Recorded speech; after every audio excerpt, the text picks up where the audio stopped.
Hello! Andito tayo ngayon sa Switzerland. Pinibidyo natin ngayon na December, taglamig. So, ganyan ang makikita nyo sa mga bundukin.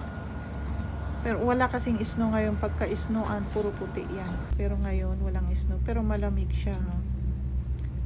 Kaya yung mga dahon, mga iyan, ang dami, nag-yellow na sila.